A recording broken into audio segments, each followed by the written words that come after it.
Hello students, welcome back to classes on object oriented concepts. So we are talking about the C++ topic. So uh, in the previous sessions, so in the previous session we discussed about the simple C++ program, how to provide the input and how to get the console input as well as output. Those things, those programming examples we had seen, please practice them. Okay, scene and scene operator, right? Right shift operator is considered as scene operator, whereas left shift is considered as the C out operator, isn't it? Practice them. uh, Practice the syntaxes. So next step is about the variable declaration in C++.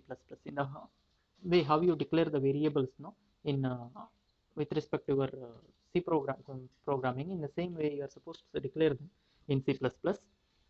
So here is the example: int x, and its initialization is done in the next step.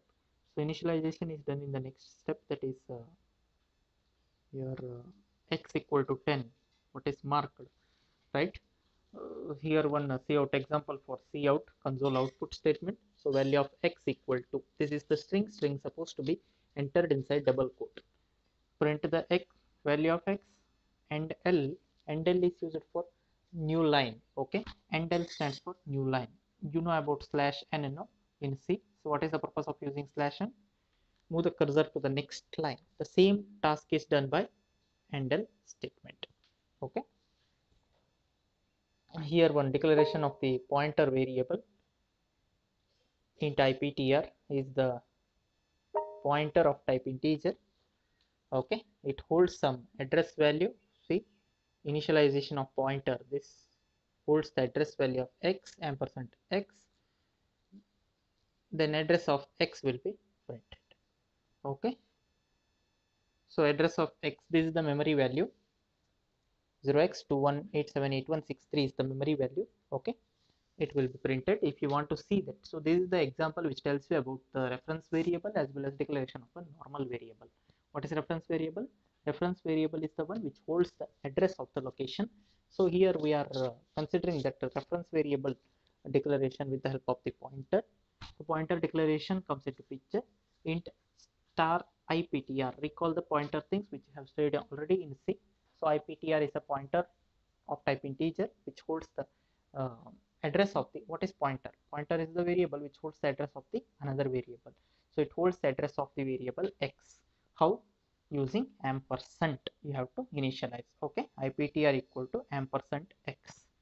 This is how we are initializing the address value to the variable pointer variable iptr. Then address of x equal to, okay, address of x equal to, fine. The same thing again continues, the discussion will be continued here, like reference variables in C++. Reference variable is the one which holds the address of the another. Okay, or it's simply you can say it stores the address.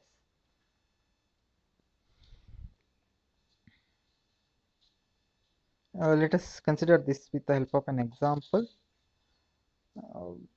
If you understand the previous program, that is sufficient to explain the concept of reference variable. See, I reference, which is declared as address variable, ampersand is used which holds the value of x. I reference is a reference to x, the meaning of the statement here. I reference is a reference to x, meaning is it holds the value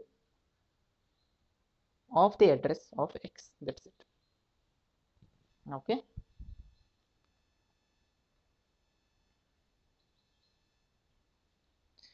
one more programming example is given here, the same one, the similar one. Instead of pointer we have directly used the ampersand. Okay, please go through it once. Okay, go through the output and all.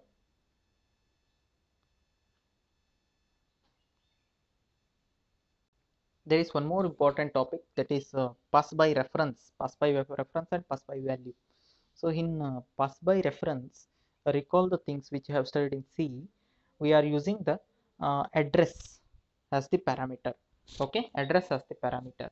See here, void increment, it's a customized function, I mean user defined function which holds the address.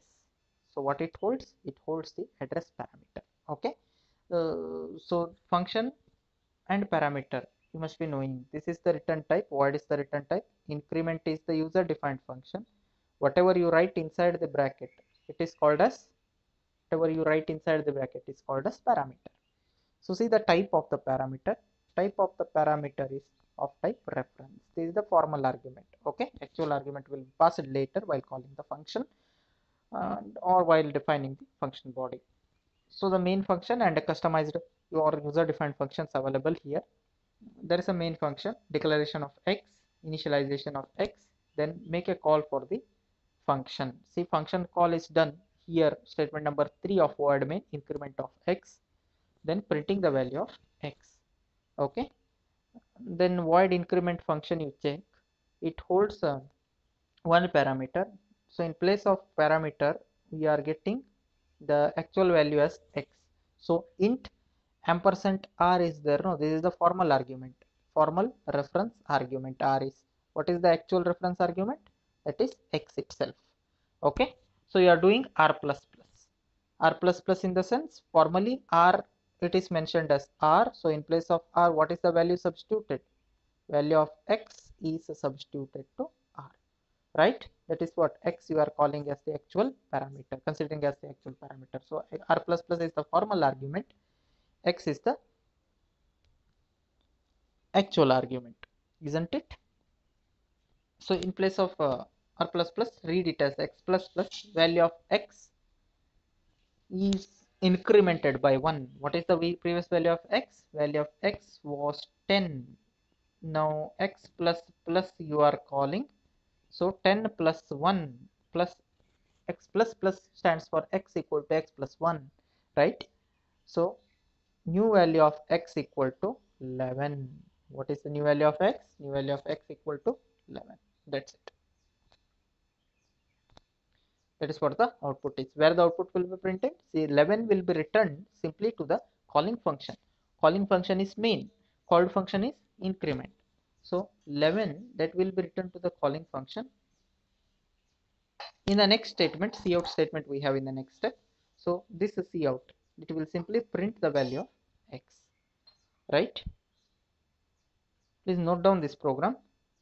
This is one of the example for pass by reference. Okay, questions you can expect, this type of questions you can expect. So demonstrate the pass by reference in C++. You can demonstrate by considering this, right?